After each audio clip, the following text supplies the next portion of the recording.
नमस्कार, मैं हूं बीके सिंह और बीके लाइव टीच में स्वागत है। दोस्तों, इस वक्त आप मेरे चैनल पे एक बहुत ही अनुभवी शख्स को इस वक्त देख रहे होंगे। लाइव आपके स्क्रीन पे इस वक्त दिखाई दे रहे हैं। मेरे चैनल पे ये एक नए प्रोग्राम के आगाज़ हो रहा है जिसकी नाम है जनता की आवाज़। क्योंकि आप सभी को पता है, मेरे चैनल के माध्यम से जो कुछ भी प्रोग्राम लाए जाते हैं वो आम जनता के मुद्दों को उठाया जाता है। आम जनता के हित में जो कुछ मुद्दे होते हैं उसको उठाने का कार्य किया जाता है। उसी के तहत इस वक्त जो हमारे साथ मौजूद है श्री रमेश सिंह जी, जो कि ठगी पीड़ितों की आवाज़ जो कि संगठन है उसके राष्ट्रीय अध्यक्ष हैं। तो आप सभी को पता होगा कि देश में लगभग 42 करोड़ की संख्या में ठगी पीड़ित हैं इस वक्त कई सारी कंपनियों में, जो कि अगर संख्या की दृष्टि से देखा जाए तो हजारों की संख्या में ऐसी कंपनियां हैं जिसमें देश के करोड़ों लोगों की पैसा निवेश है और उन लोगों का भुगतान मिल नहीं पा रहा है।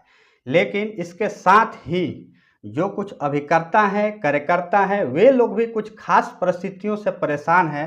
तो इस संदर्भ में हमारे जो रमेश सिंह जी हैं, उन्होंने एक नई संगठन का निर्माण किया है जिनके राष्ट्रीय अध्यक्ष हैं। वो इस वक्त हमारे साथ लाइव मौजूद हैं।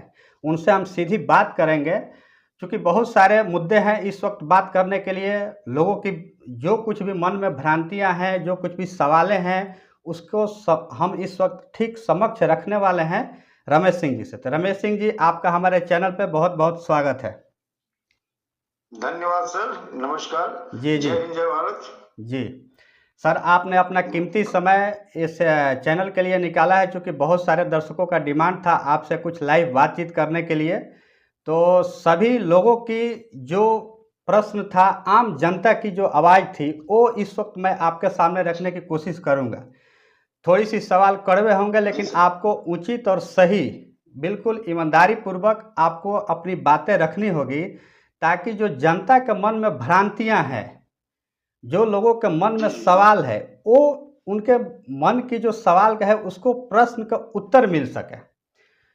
क्योंकि आपको बिल्कुल सर, बिल्कुल जी सर। जी, क्योंकि आपको पता है देश में और भी कई सारे संगठन पहले से भी कार्य कर रहे हैं इस वक्त। उसको लेकर के कई सारे सवाल और प्रश्न खड़े हुए हैं जिसको नज़रअंदाज नहीं किया जा सकता है। तो इस दरमियान आपका संगठन एक नए संगठन का आपने निर्माण किया है, जो कि देखा जाए तो बहुत आपने अच्छे कार्य किए हैं अब तक। जो पिछला कार्य जो हमने, जहाँ तक मुझे जानकारी है, तो सबसे पहला सवाल मैं आपसे रखने की कोशिश करूंगा इस वक्त, जो कि आम जनता की है। इस वक्त आपने जो संगठन का निर्माण किया है ठगी पीड़ितों की आवाज़, नाम से ही पता चलता है कि आम जनता के मुद्दों को उठाने की आप कोशिश करेंगे, आम जनता के मुद्दों को सुलझाने की आप कोशिश करेंगे अपने संगठन के माध्यम से। तो इस वक्त सबसे पहला सवाल ये है कि आपको संगठन बनाने की आखिर आवश्यकता क्यों पड़ी?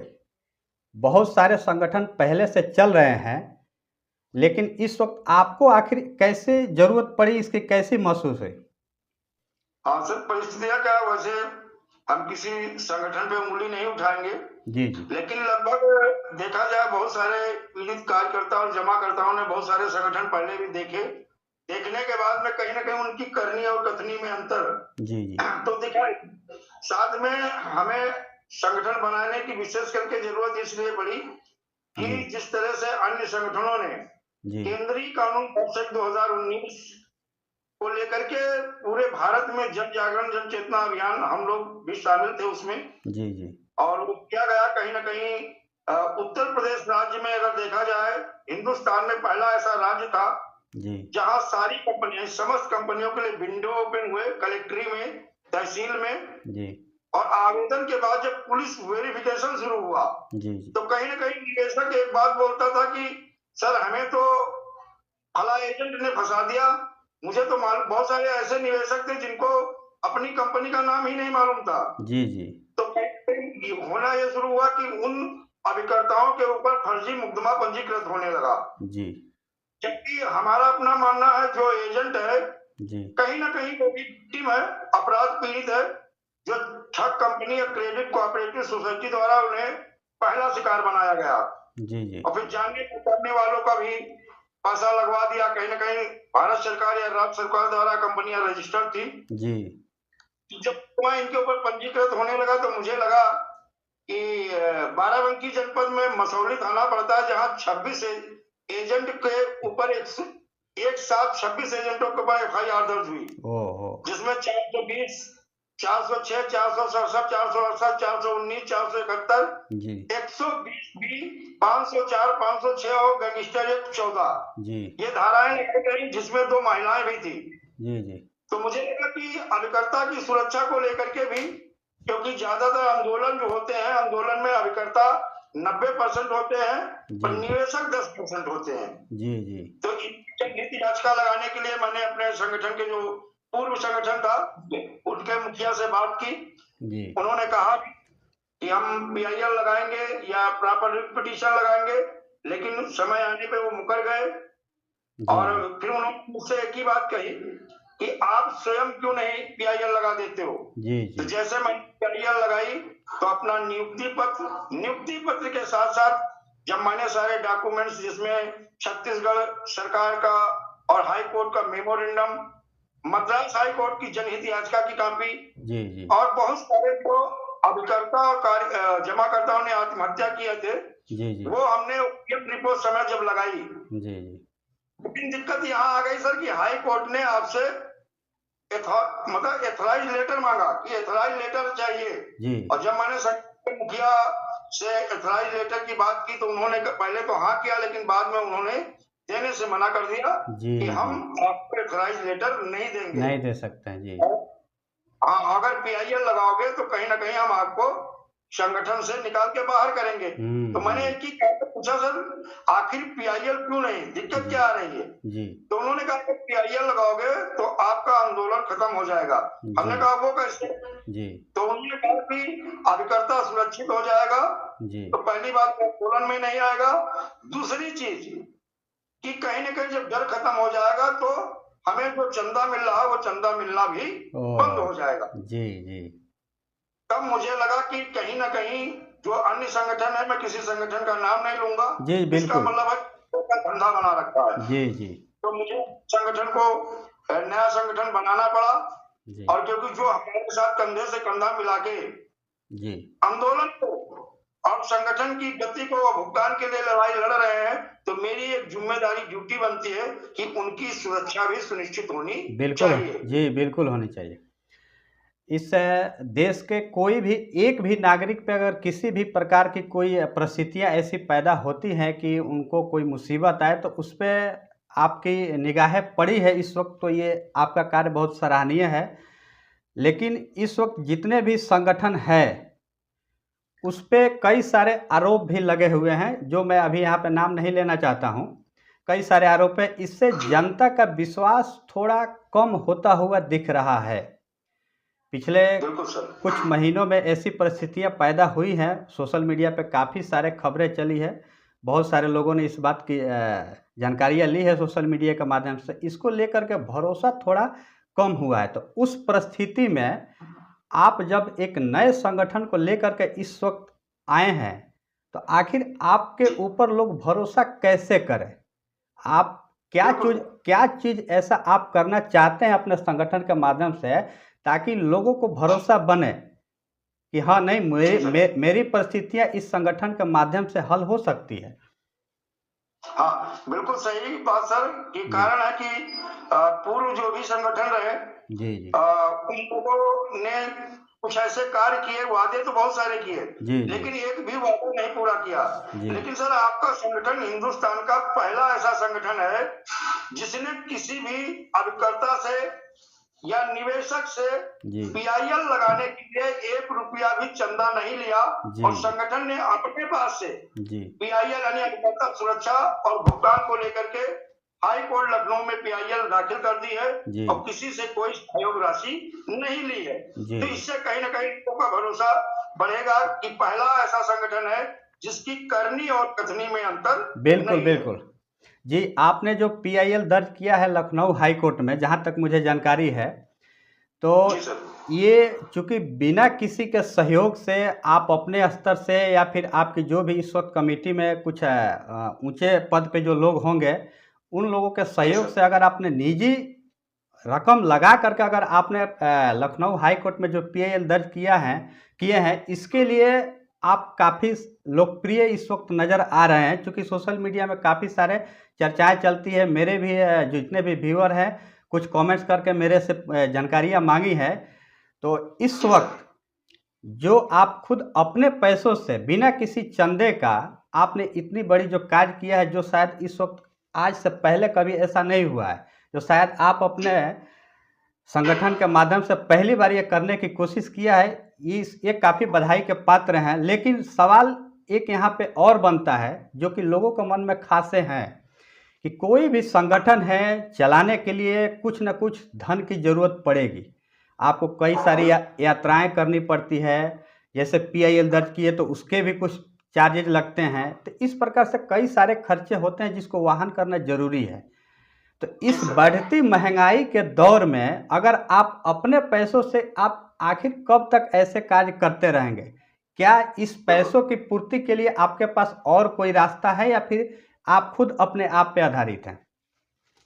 नहीं सर, ये तो सही है, क्योंकि इसके पहले भी सन 2016 में जी हम मध्य प्रदेश हाई कोर्ट जबलपुर में कुछ कंपनियों को लेकर केस डाला था। जी और वह उस समय हम थोड़ा सक्षम थे, आर्थिक रूप से मजबूत थे। जी में आपके केस का नंबर WP 145/17 है जी और हमने साई प्रकाश और श्री राम ये कंपनियां थी जिसमें हमने इन कंपनियों के खिलाफ जो केस डाला था उसमें आपके पक्ष में फैसला आया। जी हाई कोर्ट ने इन कंपनियों की प्रॉपर्टी को प्रूव करने का आदेश दिया। मध्य प्रदेश के में जो है जिला भोपाल पड़ता है, भोपाल के DM को, जी और रीवा के 42 एकड़ जमीन फ्रीज करवाई थी। जी सर वहां भी मैं किसी से पैसा नहीं लिया था। जी तो मेरा जो पिछला रिकॉर्ड है ये ऐसा रहा। लेकिन इस समय जो हमारी आर्थिक स्थिति बहुत अच्छी नहीं है, जी जी लेकिन जब आप जमीन पे परोपकार की भावना से कार्य करने के लिए निकलते हैं जी तो सर मैं किसी से पैसा नहीं मांग रहा हूँ, लेकिन उसके बावजूद भी मैं बता दूं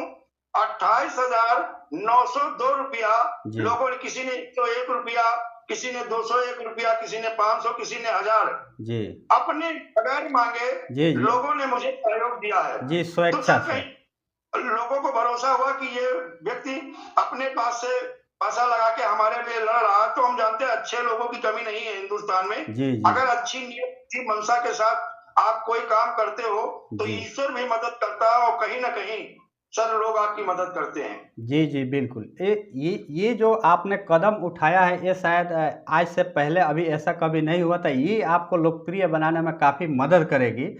इस वक्त देखिए देश के हमारे जो आम जनता है ऐसी नहीं है जी कि हर परिस्थिति में किसी को वो हमेशा गलत समझे, लेकिन कुछ परिस्थितियां ऐसी होती हैं जिसे लोगों को मजबूरन थोड़ी सी शक की निगाहें डालनी पड़ती है। लेकिन इस वक्त उसी सारे शक की निगाहों से हम पर्दा उठाने वाले हैं, जो कि हमारे चैनल के माध्यम से इस वक्त जितने भी लोग मेरी इस वीडियो को देख रहे हैं, कृपया करके आपके सामने बिल्कुल स्पष्ट तरीके से इस वक्त हम रमेश सिंह जी से, जो कि ठगी पीड़ितों की आवाज़ के बिल्कुल राष्ट्रीय अध्यक्ष हैं, उनसे बिल्कुल सीधा सवाल बिल्कुल स्पष्ट तरीके से हम इस वक्त पूछ रहे हैं, जो कि आपके ही सवाल है, यानी कि आम जनता की सवाल है। और इस आम जनता की प्रोग्राम में आपका बहुत बहुत स्वागत है। लेकिन जो आपने PIL दर्ज किया है लखनऊ हाई कोर्ट में, जी सर, उस PIL से जो भी भुगतान इस वक्त बकाया है 42 करोड़ ठगी पीड़ितों का, या फिर जितने भी हमारे अभिकर्ता हैं, आखिर उनकी परिस्थितियां कैसे सुलझ सकती है? क्या गारंटी है कि PIL से आप इन सारी परिस्थितियों को अच्छी तरीके से एक अच्छे प्लेटफॉर्म पे ला सकते हैं? सर देखिए, किसी लड़ाई को लड़ने के लिए हमें लगता है कि जो डरा हुआ व्यक्ति कभी लड़ाई लड़ नहीं पाता है। कोई जंग हो, जी डरा जी हुआ व्यक्ति न लड़ पाएगा न जीत पाएगा। जी तो जो एक सबसे बड़ा भय था आवेदन के बाद में, कहीं हम अपने पैर में कुल्हाड़ी तो नहीं मार रहे हैं। जी तो PIL के माध्यम से अभिकर्ताओं का डर खत्म करना, जिस दिन ये भय खत्म हो जाएगा कि अब हमारे ऊपर छत्तीसगढ़ और मद्रास की तर्ज में हमारे ऊपर अब फर्जी मुकदमा नहीं दर्ज हो सकता है। जी तो जी ये कहीं ना कहीं कंधे से कंधा मिला के आपके साथ खड़े हो जाएंगे। और सर जो बर्थ सेफ्टी अथॉरिटी है, जी जिसमें मंडल आयुक्त, सहायक सक्षम अधिकारी जो है आपके कलेक्टर साहब हैं, जी और PID 2016 जिसे बोलते हैं वित्तीय अधिष्ठान जमाकर्ता हित संरक्षण अधिनियम 2016, जी जी जिसमें सक्षम अधिकारी अपर जिला मजिस्ट्रेट वित्त राजस्व बनाए गए हैं सर, जी इनको भी हम हाई कोर्ट में तलब करा रहे हैं जी कि जिस एक्ट में, जिस कानून में ऐसा प्रावधान है कि 180 कार्य दिवस में कंपनी को नोटिस भेजना, कंपनी की प्रॉपर्टी को अटैच करना और अटैच करके सेल आउट करके मतलब पीड़ित जमाकर्ता का 2 से 3 गुना भुगतान का प्रावधान है। जी गारंटी नहीं कि जी जी 180 दिन हो जाएगा, लेकिन सरकार और इनकी अथॉरिटी भुगतान का प्रयास करेगी, कर उस सकती कानून में है। ऐसा जी लिखा हुआ है। जी जी 180 दिन में कार्रवाई करने के प्रावधान है। जी जमाकर्ता को सुरक्षा दिलाना और जी बर्थ सेक्टर अथॉरिटी को मतलब रोड से हम आंदोलन के माध्यम से प्रेशर बना रहे हैं और कोर्ट के माध्यम से इनके प्रशासन और अथॉरिटी पे हम प्रेशर बना रहे हैं। कहते हैं ना सर कि जब दोनों तरफ से प्रेशर होगा, सरकार भी प्रेशर में होगी और जब अथॉरिटी भी प्रेशर में होगी, तो जी मुझे लगता है कि कहीं ना कहीं जो काम देरी से हो रहा है एक टाइम में पूरा करने का प्रयास करेंगे वो लोग। जी जी बिल्कुल। और जिसमें एक सफलता सर आपको मिल गई है जी कि रायबरेली और प्रयागराज जी और मिर्जापुर जी 3 जिला के अपर जिला मजिस्ट्रेट वित्त राजस्व ने जी जो आवेदन हुए थे, इनका कहीं ना कहीं पुलिस वेरिफिकेशन के लिए पुलिस कप्तान को आवेदन भरना शुरू कर दिया है। जी जी तो ये आपको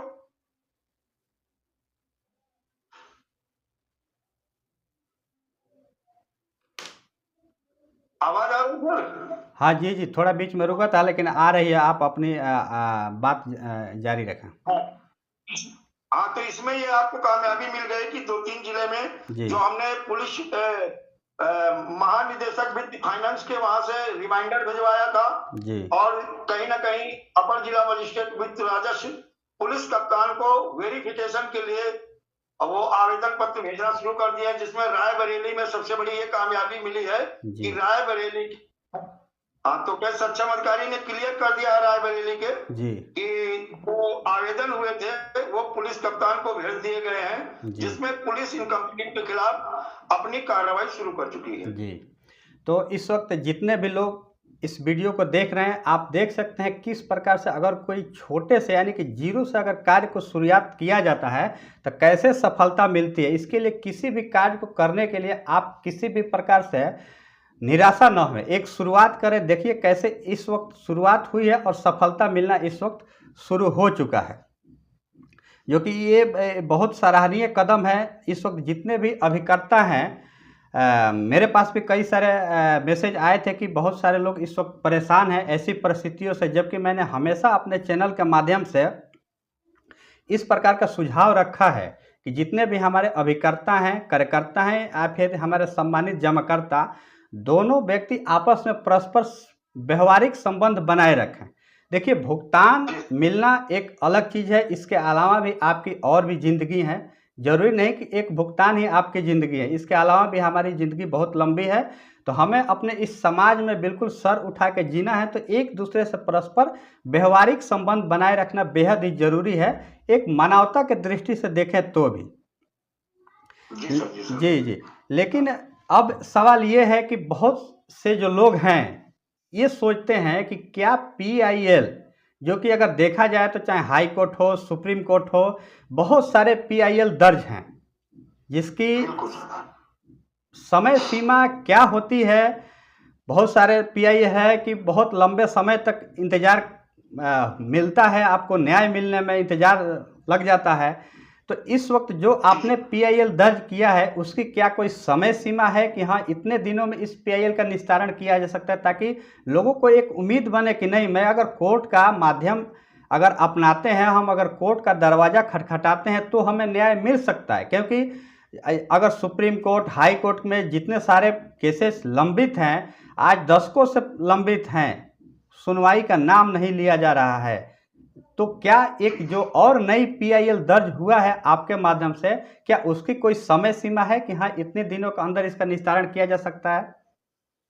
सर, अभिकर्ता सुरक्षा को लेकर जो PIL लगी है इसकी समय सीमा 6 महीने है जी। अगर 6 महीने को 1 दिन बाकी रहता है जी। उस पीरियड में कोई और डॉक्यूमेंट्स अगर हाई कोर्ट में आप पेश करना चाहते हैं तो न्यायालय से आप आदेश लेंगे तो कुछ समय सीमा उसमें बढ़ा दी जाएगी। जी। लेकिन जो सर पिटीशन होती है या कोई प्रॉपर पिटीशन आपने लगा रखी है वो लंबे समय तक खींचती है। और दूसरी चीज का कभी कभी लोग जो है PIL और रिट पिटीशन में अंतर नहीं समझते, सेम जी समझ लेते हैं। जी, बिल्कुल और एक बिल्कुल। चीज और कि जो कभी कभी क्या है कि सरकार न्यायालय या किसी अथॉरिटी के खिलाफ जो है स्पेशल लीव पिटीशन में चली जाती है। जैसे भी झारखंड का एक ऑर्डर हुआ था, जी संजय मिश्रा की खंडपीठ ने, डबल बेंच की पीठ ने फैसला दिया था जी कि झारखंड सरकार कापर्स फंड बनाए, जी जिसमें बताया जाता है कि जिसे हम लोग बोलते हैं कि अगर 100, 200, 1000, 2000 आदमी किसी प्राकृतिक या मानव कृत्य द्वारा प्रभावित हो जाते हैं तो क्षतिपूर्ति राहत कोष बनाया जाता है जी और सरकार क्षतिपूर्ति राहत कोष के माध्यम से पीड़ितों को सहयोग करती है या उन्हें राहत देती है। जी जी तो वापस फंड के लिए कहा था, 200 करोड़ रुपया फंड में डालने की बात कही थी जी संजय मिश्रा जी की खंडपीठ ने। और जब ये फैसला आ गया, 45 दिन का टाइम दिया गया झारखंड सरकार को, जी तो झारखंड सरकार क्या किया है कि हाई कोर्ट के फैसले के खिलाफ जी सुप्रीम कोर्ट ने जो है स्पेशल लीव पिटीशन लगा दिया है, जी जो 6 दिसंबर को लगी है जाके।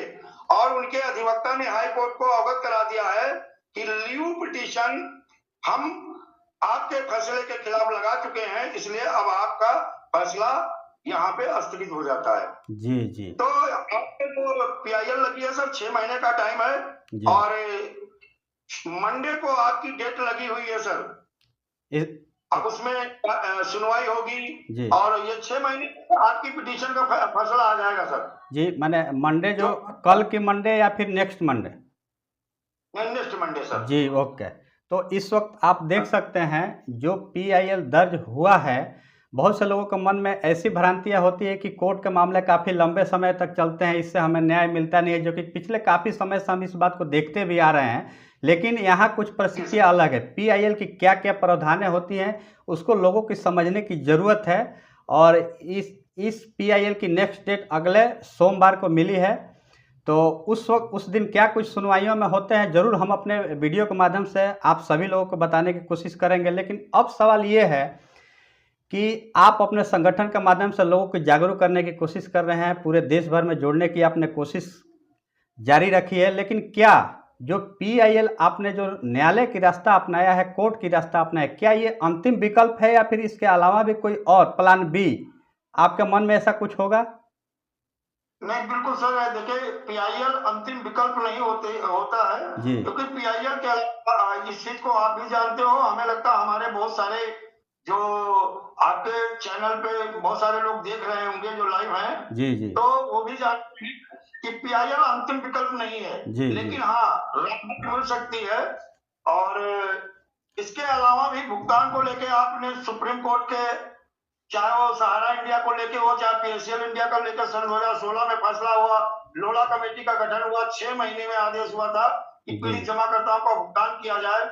और हम अक्सर कहते हैं न्यायालय का हर जी फैसला ही हो, आपको न्याय ही मिल जाए। कागज पे तो आपको न्याय मिल जाता है, जी जी लेकिन ग्राउंड पे आते हैं, जब जमीन पे आते हैं, जी तो पता लगा कि आप न्याय नहीं मिला, नहीं केवल मिला। कागज पे मिला है। बिल्कुल तो बिल्कुल इसके अलावा फिर सर आपके पास विकल्प हस्ताक्षर हम बोलते हैं सर, जी डरा हुआ बीच, बिका हुआ मीडिया जी और मुर्दा जी ये देश के लिए बहुत बड़ा खतरा है। जी जी और जब जनता की, पीड़ितों की आवाज को हमारा चौथा स्तंभ जी मीडिया ना उठाए, जी उस समय सर जनता के पास मात्र एक विकल्प बचता है, वो होता है जन आंदोलन। जी बिल्कुल यानी जन आंदोलन के माध्यम से हम अपनी बात को सरकार तक पहुंचाते हैं। जी पीआईएल से अगर हमें वो राहत नहीं मिली, जी पीआईएल से अगर हमारा भुगतान नहीं मिला शीघ्र, जी तो फिर हमारे पास जन आंदोलन ये दूसरा विकल्प है, जी जिसके लिए सर हमने डेट फिक्स कर रखी। डेट तो नहीं क्लियर की है, लेकिन एक महीना फिक्स कर लिया, फरवरी। जी ये महीना भुगतान क्रांति का होगा और इसमें हमारे संगठन के साथ 10-12 और संगठन आ रहे हैं जिनकी नियत और मंशा अच्छी है। जी वो आ रहे हैं बिना शर्त के, जो कि मान लो फरवरी में हम जिला मुख्यालय कलेक्ट्री को घेरेंगे नहीं, जी बल्कि वहीं पे बैठ जाएंगे और एक ही शर्त होगी, जब भुगतान शुरू हो जाएगा, चाहे मुझे 1 महीना बैठना पड़े, चाहे 15 दिन बैठना पड़े, हमारा संगठन तब तक नहीं हटेगा संपूर्ण भारत में जिला जी मुख्यालय से, जब तक पीड़ित जमाकर्ताओं का भुगतान शुरू नहीं हो जाता है और ठोस रणनीति के साथ सरकार ये क्लियर नहीं कर देती कि हाँ अब हम आपका इतने दिन में भुगतान सुनिश्चित कर देंगे। जी जी बिल्कुल, आपके तरफ से जो कुछ भी उम्मीदें हैं बिल्कुल सही है। हम एक स्वाभाविक रूप से अगर कहें तो हमें हमेशा पॉजिटिव सोचना चाहिए, नेगेटिव तो कभी नहीं सोचनी चाहिए, क्योंकि पॉजिटिव सोचेंगे तो हमारी विचारें भी पॉजिटिव हमेशा बनी रहेगी। लेकिन इस वक्त वर्तमान परिस्थिति में अगर देखें तो जो हमारी केंद्र सरकार, राज्य सरकार या फिर हमारी विपक्षी पार्टियां या फिर हमारे न्यायालय, चाहे हाई कोर्ट हो या सुप्रीम कोर्ट हो, ये जो भी सवालें हैं बिल्कुल आम जनता की हैं। उनकी मैं आज एक बार फिर से जो भी मैं आपके सामने इस वक्त सवाल प्रस्तुत कर रहा हूं, निश्चित रूप से मेरी पहली कोशिश ये है कि आपके संगठन के ऊपर लोगों की विश्वास कैसे बने, लोगों के मन में जो सवाल है, भ्रांतियां हैं, वो पहले निकले, तभी लोग आपसे जुड़ने की कोशिश करेंगे, जो कि बहुत ज़रूरी है इस वक्त। तो इस वक्त की जो वर्तमान की परिस्थितियां हैं, चाहे हमारी केंद्र सरकार हो या फिर न्यायालय हो, उनसे आप कितनी उम्मीदें लगाए बैठे हैं कि हमें इनके माध्यम से हमें सफलता मिलेगी? सभी चीज देखा जाए और कि वर्तमान सरकार हो या न्यायालय, न्यायालय के विषय में मैंने बहुत सारे मामले में न्यायालय सुप्रीम कोर्ट को भी देखा, हाई कोर्ट को भी देखा है जी। और कहीं ना कहीं ठगों के सामने और न्यायालय को भी घुटने टेकते हुए मैंने देखा है। जी बिल्कुल। Supreme court, high court, Bihar के हाई कोर्ट फैसला करता कि सशरीर सुब्रत राय को जो है उपस्थित किया जाए न्यायालय में, और उसी दूसरे दिन क्या पता चला, रात में न्यायालय खुल जाती है ऐसे ठगों के लिए और उनको क्लीन चिट दे दी जाती है, सुब्रत राय की गिरफ्तारी पे रोक लगा दी जाती है। तो कहीं ना कहीं हम लोगों को जब विश्वास है, भरोसा है, न्यायालय हो या वर्तमान सरकार, दोनों पर से बहुत कम हो गया है। और ऐसे लग रहा है कि अगर हम एक चीज भरोसा केवल है कि अगर जनता जागरूक हो जाए, पीड़ित जमाकर्ता कार्यकर्ता एकजुट होकर जागरूक हो जाए, तो सर जनता जनार्दन है, जनता का अंतिम फैसला जो होगा सरकार और न्यायालय दोनों को घुटने टेकने पड़ेंगे। अगर मैं तो कहता हूं 1 लाख लोग एक बार हिंदुस्तान के किसी कोने में खड़े हो जाएं, सर गारंटी है उसी महीने से हर कंपनी के पीड़ित जमाकर्ता के भुगतान का रास्ता खुल जाएगा। जी जी बिल्कुल। तो इस वक्त जितने भी लोग मेरी इस वीडियो को देख रहे हैं हमारे चैनल के माध्यम से, जो कि आपका एक नई प्रोग्राम आप सभी के लिए इस वक्त मैंने शुरू किया है, जनता की आवाज़। आम लोगों के मुद्दे को उठाने की इस वक्त कोशिश कर रहा हूं। ठगी पीड़ितों की आवाज़ के राष्ट्रीय अध्यक्ष हमारे माननीय श्री रमेश सिंह जी इस वक्त आप हमारे साथ लाइव मौजूद हैं। जो कुछ भी कड़वे सवाल है सीधे उनके सामने हम रखने की कोशिश कर रहे हैं। आप सभी के सवालों को इस वक्त समक्ष प्रस्तुत करने की कोशिश कर रहे हैं और मुझे उम्मीद है कि जो भी रमेश सिंह जी के सामने सवालें इस वक्त रखी गई है, बहुत उन्होंने अच्छी तरीके से जवाब देने की कोशिश की है। लेकिन आपने जो इससे पहले मीडिया की बातें की थी कि हाँ, मीडिया जो कि चौथा स्तंभ है किसी भी मामले को उठाने के लिए, इस देश की चौथी स्तंभ है। तो इस वक्त जो परिस्थितियां हैं, आप नेशनल मीडिया को भी देख सकते हैं या फिर सोशल मीडिया पे देख सकते हैं। तो आपके मुद्दे को, हम सभी के मुद्दे को, देश की आम जनता के मुद्दे को इस वक्त नेशनल मीडिया में बहुत कम जगह मिलती है। आपने भी देखा होगा या फिर जितने भी लोग हमारे इस वीडियो को देख रहे हैं, निश्चित रूप से आप सभी के मुद्दे को, यहाँ किसी एक कंपनी की बात नहीं है कि यहाँ सिर्फ सहारा इंडिया ही नहीं, देश में हजारों ऐसी चीट फंड कंपनी है जिसमें देश के 42 करोड़ लोगों का पैसा लगभग निवेश है, लोग इससे पीड़ित हैं। तो उन सभी लोगों के मुद्दे को नेशनल मीडिया कहीं खास तौर पे उठाने की कोशिश नहीं कर रही है। जबकि आपने देखा होगा पिछले समय में जब सहारा रिफंड पोर्टल आया था तो कुछ इस प्रकार से बड़े बड़े चैनलों पे हेडिंग दिया गया था कि शाह का सहारा। कोई दिक्कत नहीं है, एक प्रयास सरकार ने किया था, अच्छी शुरुआत की थी, लेकिन उसकी परिणाम सफलतापूर्वक मिली नहीं है। इस वक्त उसकी परिणाम जैसा लोगों की उम्मीदें थी वैसा निकला नहीं। तो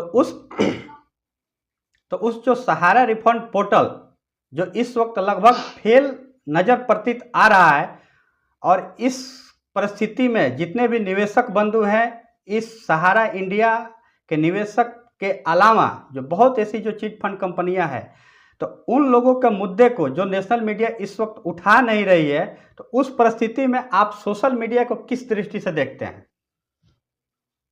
सर अब सोशल मीडिया को तो अब हमें लग रहा है हमारी सोशल मीडिया जैसे हमारे यूट्यूबर भाई साहब हैं, भाई हैं, और हमारे कुछ ही सारे प्रिंट मीडिया हमारा साथ दे रही है। जी जी पूरी तरह से चाहे नहीं तो, लेकिन हाँ कुछ ना कुछ दैनिक जागरण है और अमर उजाला है, जी दैनिक भास्कर है, जी जनता की आवाज पेपर है, ये तो हमारा न्यूज़ हमेशा छापते रहते हैं, जनता की आवाज, जी जी जो आपका चैनल भी है। जी जी तो सर कहीं कहीं अब उम्मीदें जो है, हम तो लोगों से कहते हैं, हमने तो नेशनल चैनल को देखना बंद कर दिया है। जी हम लोगों से यही अनुरोध करेंगे कि हमारे जो यूट्यूबर भाई हैं, जी ये लगभग चीजों को बड़ी परिश्रम और मेहनत के साथ और ईमानदारी के साथ आपके मुद्दे को उठा रहे हैं।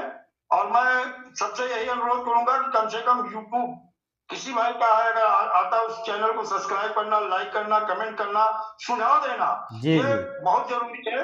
और मैं पीड़ित जमा करता जो हिंदुस्तान के 42 करोड़ पीड़ित जमा करता है, जी चाहे वो किसी ठग कंपनी या क्रेडिट कोऑपरेटिव सोसाइटी के हो, जैसे सहारा है, पल्स है, कल्पतरु, साई प्रकाश, श्री राम, आपेश्वर, खेतेश्वर, ज्योतेश्वर, धोखेश्वर, कल परसा और कैमुना, टिल्टी मल्टी क्रेडिट कोऑपरेटिव सोसाइटी, आदर्श क्रेडिट कोऑपरेटिव।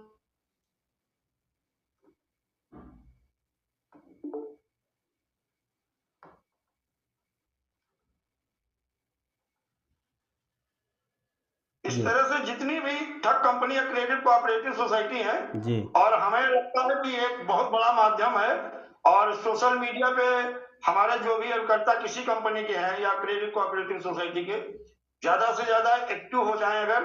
और एक सर हम ऐसा नहीं है कि कोई पहले से नहीं नेशनल मीडिया बन गया है, जी जी ये नीचे से बड़ी मेहनत परिश्रम करके, और आज नेशनल मीडिया अगर नेशनल मीडिया है जी तो इसी जनता जनार्दन के बल पे है। और यही चैनल हमें देखा है सर, न्यूज 15 को, जी जिनके पास कोई सब्सक्राइबर वो नहीं थे, आज 75,000 से ज्यादा उनके सब्सक्राइबर हैं। जी जी और आज जैसे उनके सब्सक्राइबर बढ़ गए, उस लेवल में आ गए, कहीं ना कहीं सरकार से लेके सभी लोग उनको महत्व देना शुरू कर दिए हैं।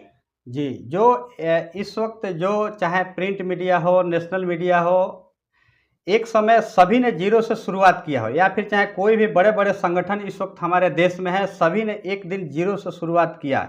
हमने पहले भी अपने चैनल के माध्यम से लोगों को इस बात से आगाह किया था कि आप कम से कम एकजुट होकर के इस देश में जितने भी जो पीड़ित निवेशक हैं, चाहे किसी भी कंपनी के हो, सहारा इंडिया, वेलफेयर, अल्चेमिस्ट, इस प्रकार से साई प्रसाद या फिर साइंस सिटी, किसी भी कंपनी के अगर निवेशक हो, अभिकर्ता हो, कृपया करके एक साथ एकजुट होकर के किसी भी एक रास्ते को अपनाएं, कहीं भी एकजुट होकर के समर्थन दें। और इस वक्त मैं उम्मीद करता हूं कि मेरे इस वीडियो को जितने भी लोग देख रहे हैं, कृपया करके जो ठगी पीड़ितों की आवाज़ संगठन है उससे जुड़े, अधिक से अधिक सपोर्ट करें। लेकिन बहरहाल इस वक्त काफ़ी समय आपने हमारे चैनल को दिया है, इसके लिए बहुत बहुत आभार। लेकिन अंत में जाते जाते मैं आपसे एक सवाल और पूछने की कोशिश कर रहा हूं, इस वक्त आपका बहुत समय कीमती है।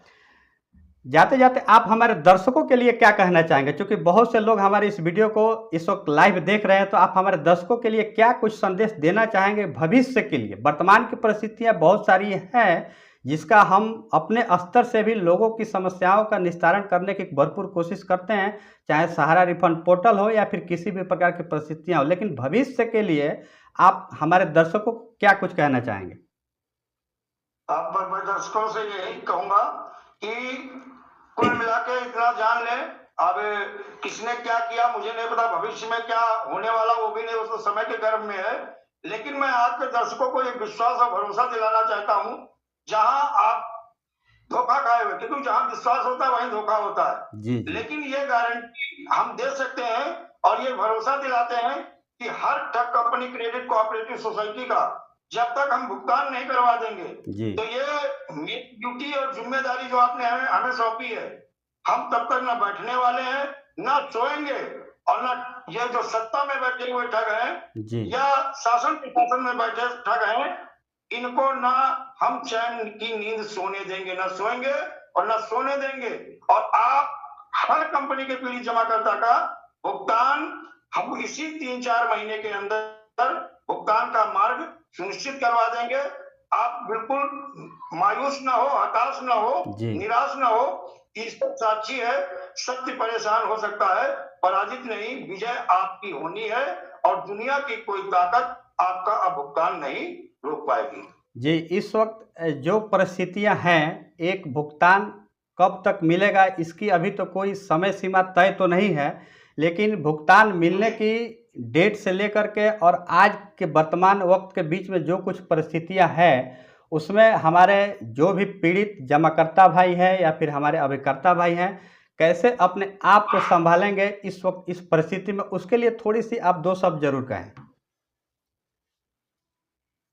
सर परिस्थिति जो भी है, और हम तो हमेशा पॉजिटिव रहते हैं और कभी हार मानने वालों में नहीं है। जी जी और मैं उन्हें भरोसा तो दिलाता ही हूँ। और इस समय जमा करता और कार्यकर्ता, देखिए कारण है, फूट डालो राज करो, ये अंग्रेजों ने किया और आज की डेट में हमारी जो केंद्र सरकार हो या राज्य सरकार है, ये भी यही काम कर रही है। अभिकर्ता और जमा करता, इन दोनों को ये जो बांट दिया है, जी जबकि दोनों ही विक्टिम है, दोनों ही अपराध पीड़ित हैं, दोनों के साथ चीटिंग हुई है, ठग कंपनी या क्रेडिट कोऑपरेटिव सोसाइटी है। तो इस समय आप लोगों को पेशेंस, धैर्य के साथ जी एकजुट रहना है। और अगर एकजुट हो गए तो मैं चैलेंज करता हूं, वैसे बताता हूं कि सन 2019 में मोदी सरकार को देखा जाए 22 करोड़ 90 लाख मत मिले थे। जी मोदी जी भारत के प्रधानमंत्री बन गए। आपकी संख्या 42 करोड़ है। आप दो प्रधानमंत्री बनाने के क्षमता और शक्ति आपके अंदर है।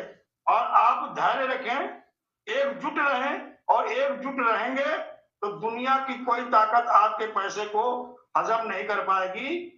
आपका भुगतान सुनिश्चित होगा। जी लेकिन एकजुटता की जरूरत है, एकता ही बल है। जी जी बिल्कुल, अनेकता में एकता बहुत ज़रूरी है। तो इस वक्त आप देख रहे हैं, इस वक्त लाइव हमारे साथ ठगी पीड़ितों की आवाज़ के राष्ट्रीय अध्यक्ष हमारे माननीय रमेश सिंह जी इस वक्त हमारे काफ़ी सारे सवालों को बड़ी साफगोई से उन्होंने जवाब देने की कोशिश की है।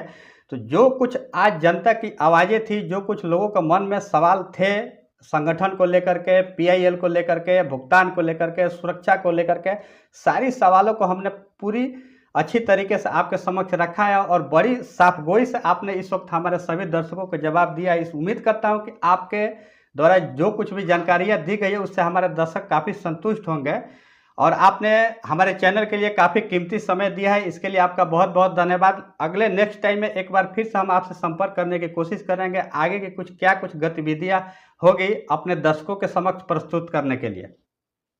ओके, धन्यवाद सर, धन्यवाद। जी आपने भी मैं बुलाया, इसके लिए धन्यवाद। थैंक जी यू सर। Thank you.